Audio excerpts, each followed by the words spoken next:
Sangat marah dengan Justin sampai sekarang itu, membawa opini anak saya sampai sekarang pun anak saya bilang artis TikTok. Ya kalau kritikannya menurut saya banyak yang positif, saya akan support sekali, Mas. Dan saya merasa ya, kakak tetap harus bisa meningkatkan kualitasnya gitu loh. Tapi terlalu banyak juga netizen yang selalu menganggap bahwa kakak nggak layak, itu yang sangat saya sayangkan, memvonis gitu loh. Padahal anak ini kan baru anaknya 17 tahun yang baru proses gitu loh. Dengan kritikan yang tajam begitu menggebu-gebu yang selama ini, jujur itu masih membawa traumanya dia gitu loh. Baik. Jadi kebanggaannya bisa oke, bangga, tapi dalam jiwanya itu, dalam main untuk jiwa ketakutan itu masih besar sekali gitu loh, Mas. Kalau menurut saya tuh dia tuh segalanya tuh punya, Mas, punya kecepatan, punya dribbling, punya semuanya, finishing. Cuma yang saya lihat sekarang ini bukan itunya, mentalnya itu loh, kesiapan dia, ketakutannya dia itu sama netizen yang membuat dia seperti ini. Ya saya juga sangat, ya gimana ya, saya bilang anak segini terus belum siap untuk menerima dia seperti itu kan, menjadi dia kan hilang blank gitu loh, Mas, dalam main itu. Ayah Arhan Kakak marah anaknya disebut artis TikTok. Arhan Kakak menjadi pemain timnas U19 yang kerap menerima hujatan dari netizen. Hal ini membuat sang ayah, Purwanto Suwondo, menjadi marah. Kakak sudah menuai banyak hujatan sejak berselebrasi dengan joget ala tren TikTok usai menjebol gawang Panama di Piala Dunia U17 2023. Adapun golnya di menit 54 itu membuat skor jadi imbang 1-1 dan bertahan sampai bubar. Sejumlah netizen seolah tak memaafkan kakak atas aksinya tersebut dan menganggap pemain muda Persis Solo itu tak semestinya berjoget seusai menyamakan skor. Kini, setiap kakak bermain, kritik keras hingga hujatan kerap menghampiri dan semakin diperparah jika ia tak mencetak gol. Hal inilah yang membuat Purwanto mengelus dada. Baginya, tak seharusnya sang anak mendapat perundungan separah itu di dunia maya. Ia memahami bahwa kakak, yang masih 16 tahun, tetap harus meningkatkan performanya, tetapi tidak harus dipecut dengan hujatan. Kalau kritikannya banyak yang positif, saya akan support sekali. Saya merasa kakak harus tetap bisa meningkatkan kualitasnya. Dia harus terus meningkat, terang Purwanto. Tetapi, terlalu banyak juga netizen yang menganggap kakak enggak layak. Itu yang saya sayangkan, kenapa netizen terlalu cepat memvonis? Padahal anak ini baru mau 17 tahun, masih baru berproses, tambahnya. Menurut Purwanto, kritikan terlampau tajam dan hujatan membuat kakak mengalami trauma. Alhasil, kini setiap kali bermain, kakak selalu dirundung ketakutan. Ia menilai, ini berpengaruh ke performanya di lapangan menjadi tak maksimal. Jujur, mohon maaf, dia main ini, Piala AFF U19, pun masih terbebani ketakutan dengan netizen. Jujur, kakak tidak bisa lepas seperti yang awal-awal dulu, di U16, terang pria yang juga ex-striker timnas Indonesia itu. Saya kasihan sama dia, di umur segini, belum genap 17 tahun, tak seharusnya menerima tanggung jawab sebesar itu. Beban yang berat itu, yang membawa opini itu, merusak mentalnya, itu yang saya kasihan sekali sampai sekarang, lanjutnya. Bahkan, keberhasilan timnas U19 menjadi juara usai mengalahkan Thailand 1-0 tetap tak bisa sepenuhnya menjadi pelipur lara bagi Arhan kakak. Purwanto mengatakan, rasa takut tetap menghantui sang anak. Oke, dia bangga, tapi dalam jiwanya masih ada ketakutan besar, jelas pria kelahiran Lampung keturunan Blitar Yogyakarta itu. Kalau menurut saya, dia segalanya punya. Punya kecepatan, finishing, dribbling, cuma yang saya lihat sekarang ini, mentalnya itu, ketakutannya, sama netizen yang membuat dia seperti ini. Anak ini belum siap menerima seperti itu, jadi blank, tambahnya. Secara khusus, Purwanto juga kecewa dengan pernyataan pengamat sepak bola bernama Justinus Laksana atau Coach Justin. Baginya, ex-pelatih timnas futsal Indonesia itulah yang memicu Arhan kakak dijuluki artis TikTok oleh netizen. Sebab, Coach Justin adalah salah satu pihak yang tak senang melihat selebrasi joget TikTok kakak usai menjebol Panama. Karena menurut idealnya, seorang pemain yang habis menyamakan kedudukan harus bergegas mencari gol berikutnya. Padahal kan dalam regulasi Piala Dunia itu menit-menitnya, kalau terbuang karena selebrasi, bisa ditambah di injury time. Pada kompetisi usia muda, biarkan dia berkreasi dengan kegembiraannya. Saya sangat marah dengan Justin sampai sekarang. Membawa opini anak saya, sampai sekarang pun anak saya dibilang artis TikTok, tegas Purwanto. Opini ini yang membuat kakak agak ketakutan. Itulah yang menjadi beban bagi kakak. Mungkin berpengaruh juga di performanya sekarang ini, lanjutnya.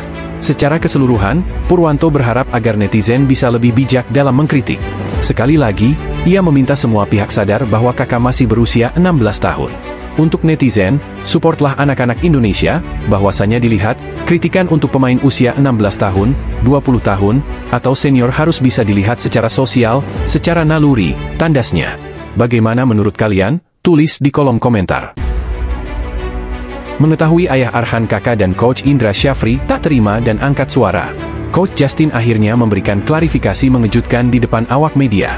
Arhan Kakak merupakan salah satu striker andalan timnas U17 pada tahun 2023. Terbukti Kakak menjadi pencetak gol pertama di ajang World Cup U17 saat melawan Ekuador pada Jumat, 10 November 2023. Selain itu Kakak juga berhasil mencetak gol penyeimbang kedudukan saat menghadapi Panama U17. Berhasil mencetak gol ke gawang lawan, Arhan Kakak malah jadi sasaran empuk kritik pedas mantan pelatih futsal Coach Justin. Yang bikin gua gedek itu si Kakak yang cetak gol, di Liga Inggris atau Liga Modern kalau kita ketinggalan lawan tim yang kita bisa lawan, kita cetak gol seri, kita ambil bola langsung kick off untuk intergol kedua, kata Koci, sapaan akrabnya. Menurutnya selebrasi Kakak dianggap berlebihan karena hanya mencetak gol penyeimbang kedudukan. Coach Justin bahkan membandingkan Arhan Kakak dengan pemain Spanyol Lamine Yamal yang tidak melakukan selebrasi setelah mencetak gol di semifinal Euro 2024. Pemain usia 16 pakai joget TikTok nggak? Cetak gol nggak pakai joget TikTok? Oke, umur 16 tahun, Lamine Yamal setelah mengobok-obok pemain Prancis tidak joget-joget TikTok, ujar Coach Justin dalam podcast. Menampilkan performa yang kurang maksimal di final Piala AFF U19 membuat Kakak kembali menuai hujatan dari warganet. Tak sedikit warganet yang berkomentar di sosial media kemudian mengaitkan performa Kakak dengan kritik Coach Justin. Melansir dari YouTube Offside Duo, Coach Justin menyampaikan klarifikasi permintaan maaf dan menyampaikan bahwa ia siap backup Arhan Kakak. Kalau seandainya ini terjadi ya, gue minta maaf bahwa seandainya kena mental, bahkan yang bisa gue lakukan gue siap backup Kakak, kalau Kakak dibully di sosmed akan gue backup, ujarnya. Dalam pernyataan tersebut Coach Justin meminta maaf dan siap melindungi Kakak dari bulian warganet. Coach Justin juga menyampaikan bahwa ia kaget saat komentarnya terhadap Kakak 1 tahun lalu kembali ramai di sosial media. Makanya gue kaget, kok yang itu muncul lagi padahal yang ramai dibahas komentator yang bilang lari kakak, intinya gue gak ada niat hujat sama sekali gue cuma kritik seperti ke Marcelino, ujarnya. Coach Justin merasa bahwa hujatan warganet tersebut muncul kembali karena kalimat komentator yang menyuruh Kakak untuk lari saat laga final AFF U19. Bagaimana menurut kalian? Respons Arhan Kakak atas banjir kritik yang menerpanya. Pemain timnas U19 Indonesia, Arhan Kakak, buka suara terkait banyaknya kritik dari netizen. Kritik tersebut didasari dari penilaian terhadap penampilan Arhan Kakak di ASEAN Cup U19 2024. Tak sedikit netizen yang menganggap Arhan Kakak tampil mengecewakan sebagai striker timnas Indonesia. Pemain berusia 16 tahun itu memang selalu mendapatkan kesempatan bermain dari Indra Syafri. Namun, Arhan Kakak hanya bisa mencetak 1 gol dari 5 laga. Menanggapi kritikan yang datang, respon berkelas selalu dilontarkan oleh Arhan Kakak. Pemain milik klub Persis Solo itu memilih untuk tak memusingkan masalah kritik tersebut. Kakak hanya ingin fokus bekerja keras agar bisa memberikan penampilan lebih baik di masa depan. Saya nggak terlalu menanggapinya. Saya fokus aja ke diri sendiri, kata Kakak. Indra Syafri sendiri sebelumnya sempat pasang badang terkait kritikan yang diterima Arhan Kakak. Pelatih yang sering disapa Coach Is itu menilai Kakak masih terlalu muda. Oleh sebab itu, Indra Syafri meminta netizen mengalihkan kritik tersebut kepadanya. Mohon saya yang dibully saja. Jangan pemain saya, kasihan. Arhan Kakak masih berusia 17 tahun, ucap Indra Syafri. Sementara itu, timnas U19 Indonesia berhasil meraih juara ASEAN Cup U19 2024. Arhan Kakak sendiri mengaku bersyukur bisa membantu timnas U19 Indonesia meraih juara. Senang dan bangga juga bisa juara, kata Kakak. Mengganti Arhan Kakak adalah keputusan tepat. Timnas U19 Indonesia sukses melaju ke final Piala AFF U19 2024 setelah mengalahkan Malaysia pada laga di Stadion Gelora Bung Tomo, Surabaya, Sabtu, 27 Juli 2024, malam waktu Indonesia Barat. Timnas U19 Indonesia menang dengan skor tipis 1-0, yang diciptakan oleh Alvarez Buffon pada menit ke-77. Timnas U19 Indonesia melaju ke final Piala AFF U19 2024, bentrok dengan Thailand yang sudah lebih dahulu memastikan masuk di partai puncak. Pelatih Timnas Indonesia U19 Indra Syafri mengungkapkan perubahan strategi pada babak kedua sebagai kunci kemenangan 1-0 atas Malaysia U19. Indra menurunkan 2 striker sejak awal, yakni Jens Raven dan Arhan Kakak dalam formasi 3-5-2 atau 5-3-2. Ternyata formasi tersebut tak berjalan sesuai rencana. Memasuki babak kedua, Indra Syafri memutuskan memasukkan 2 sayap cepat Rizky Afrizal dan Aryansyah Abdul Manan untuk menggantikan Arhan Kakak dan Vigo Dennis. Perubahan ini berjalan sesuai rencana karena serangan Indonesia menjadi lebih lancar, yang akhirnya membuat Muhammad Alvarez Buffon memecah kebuntuan pada menit ke-77. Kita lihat dari tim analisis kita, para pelatih, ada celah yang bisa dimanfaatkan di mana kita di pinggir. Pada babak pertama kita kalah orang dan setelah itu saya minta asisten pelatih menyiapkan 2 winger masuk untuk mengubah 3-5-2 menjadi 3-4-3, menarik 1 gelandang dan 1 striker, kata Indra pada jumpa pers setelah laga. Alhamdulillah respons kami dari situasi tersebut berjalan seusai rencana. Lanjutnya, kemenangan ini memutus rekor buruk Indonesia atas Malaysia dalam Piala AFF U19 yang belum pernah menang sejak turnamen ini digelar pada 2002. Simpan saja statistik itu. Yang jelas kita bersyukur, kata Indra. Indra mengatakan, Piala AFF U19 sangat penting untuk membentuk tim sebelum menatap turnamen lebih besar seperti Piala Asia U20 2025 dan Piala Dunia U20 2025. Tak egois cetak hat-trick, aksi berkelas Jens Raven banjir pujian. Pelatih Timnas Indonesia U19, Indra Syafri, memberikan pujian tinggi kepada Jens Raven atas penampilannya pada laga melawan Timor Leste di Piala AFF U19 2024. Jens berhasil mencetak 2 gol dan memberikan 1 umpan dalam kemenangan telak 6-2 Indonesia atas Timor Leste. Ada hal progres positif yang ditunjukkan Jens, kata Indra Syafri usai pertandingan. Indra menjelaskan, Jens diberikan menit bermain secara bertahap selama di fase grup Piala AFF U19 2024. Mulai dari 15 hingga 20 menit di pertandingan pertama melawan Filipina, 45 menit di pertandingan kedua kontra Kamboja, dan bermain penuh dalam pertandingan melawan Timor Leste. Sesuai dengan settingnya kita untuk Jens tampil di Timnas U19, kita betul-betul akan memberikan kesempatan dia secara bertahap. Dari awal kita sudah bicara sama Jens. Pertama, alasannya dia perlu adaptasi, ujar Indra. Indra menuturkan, Jens pun tak menyia-nyiakan kesempatan yang sudah tim pelatih berikan kepada pemain FC Dordrecht U21 tersebut. Terlebih lagi Indra Syafri juga mengapresiasi aksi berkelas Jens Raven yang memilih memberikan assist untuk gol Arhan Kaka pada menit ke-53. Dalam kesempatan itu, Raven memiliki peluang mencetak hat-trick, namun lebih memilih mengoper ke Arhan. Termasuk tadi dia tidak egois. Mungkin saya setuju dan dia bikin gol pertama di timnas juga karena tidak egoisnya. Rizky, Afrizal dan dia kasih bola. Dan tentu itu yang kita mau, tutur Indra. Bagaimana menurut kalian? Sudah layakkah Jens Raven ke timnas senior? Jai Idzes tak gentar hadapi laga di grup maut kualifikasi Piala Dunia 2026. Timnas Indonesia berada di grup C dalam lanjutan babak kualifikasi Piala Dunia 2026 ronde ketiga zona Asia. Skuad Garuda berada satu grup bersama Jepang, Australia, Saudi Arabia, Bahrain, dan Cina. Di atas kertas, grup tersebut bisa dibilang grup neraka untuk pasukan Shin Taeyong. Bagaimana tidak, Jepang, Arab Saudi, dan Australia merupakan langganan Piala Dunia. Meski begitu, bek timnas Indonesia, Jai Idzes tak peduli. Sebab, Idzes melihat hal itu sebagai tantangan yang bagus bagi skuad timnya. Ada 6 pot dengan 3 tim dan kami berada di pot terakhir bersama negara-negara lain yang berada di peringkat terendah dunia FIFA, kata Idzes, dilansir dari Voit Balzoni. Dari setiap pot, ada lawan yang lebih unggul di depan kami. Di atas kertas, itu menjadi negara-negara yang menyulitkan setiap saat, sambungnya. Idzes mengaku tidak terlalu risau timnas Indonesia bakal bertemu tim-tim langganan Piala Dunia. Bek Venezia ini justru melihatnya sebagai tantangan bagus untuk timnas Indonesia terbang lebih tinggi di kancah dunia. Bagi kami, ini adalah peluang baru untuk membawa Indonesia lebih jauh lagi. Kami melihatnya sebagai tantangan besar, ungkap Jai Idzes. Tujuan kami sudah jelas, tapi kita lihat saja sejauh mana kemajuan yang bisa kami capai, ujarnya, menambahkan. Jika ingin lolos langsung ke Piala Dunia 2026, timnas Indonesia harus bisa finish di 2 teratas.